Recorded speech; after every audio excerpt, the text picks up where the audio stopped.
case of DB Cooper remains one of the greatest aviation mysteries in US history. On November 24th, 1971, a man using the alias Dan Cooper boarded Northwest Orient Flight 305 from Portland to Seattle. Cooper settled into his seat in the last row of the Boeing 727 and seemed just like a normal passenger at first. But partway into the 30-minute flight, Cooper handed a note to a flight attendant claiming he had a bomb and demanding $200,000 in cash and 4 parachutes. That is more than $1.5 million in today's money.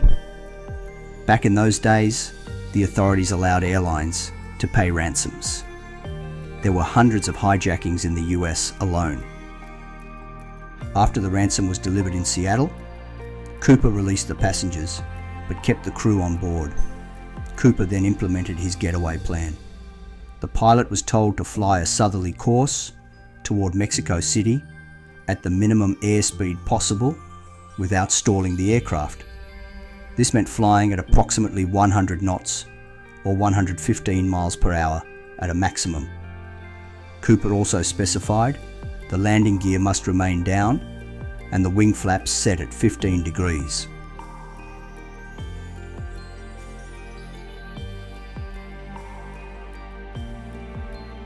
Shortly after takeoff, the aircraft set course for Reno, Nevada to get the fuel required to get all the way to Mexico City. The 727 was never designed to fly low and slow like this. Cooper then did something nobody expected. He lowered the rear stairs of the aircraft and parachuted into the night over the dense forests of the Pacific Northwest, disappearing into legend. The crew didn't notice him jump. The pilots of the 3 F-106 Delta Dart fighter jets following the hijacked plane didn't see him jump. Despite massive search efforts, no trace of Cooper was ever found. On December 6, 1971, 12 days after the incident, FBI Director J. Edgar Hoover approved the use of an Air Force SR-71 Blackbird to retrace and photograph Flight 305's flight path and attempt to locate the items Cooper carried during his jump. The SR-71 made 5 flights to retrace Flight 305's route, but due to poor visibility, the photography attempts were unsuccessful.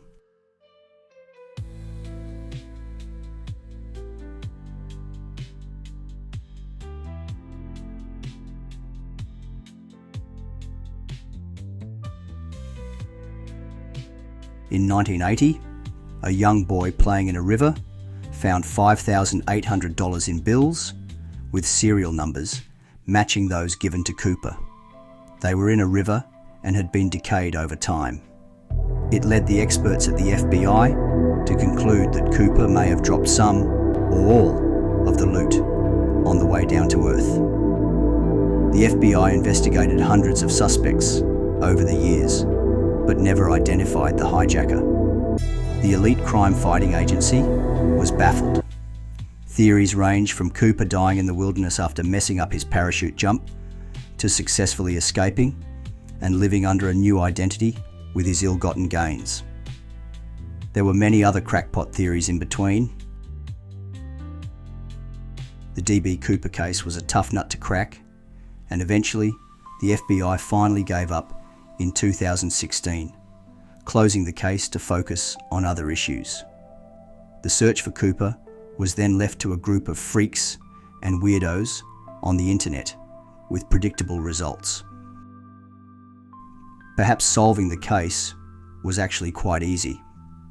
You see, a man named Richard Floyd McCoy was arrested 5 months later after a similar heist in the skies over Colorado. This time, $500,000 was demanded as well as 4 parachutes.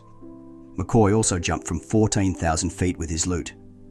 But McCoy was caught 2 days later, and most of the $500,000 was recovered. McCoy was jailed for 45 years, but escaped and was eventually killed by police in Virginia. You might think that the similarities between the two events would lead a half-decent detective to join the dots, but they didn't. So the crime went unpunished. What do you think? Was McCoy D.B. Cooper?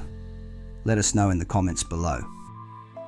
Subscribe to Great Plane Tales for more stories of crime in the skies, aviation triumphs and tragedies, and the interesting characters that make up this wonderful industry.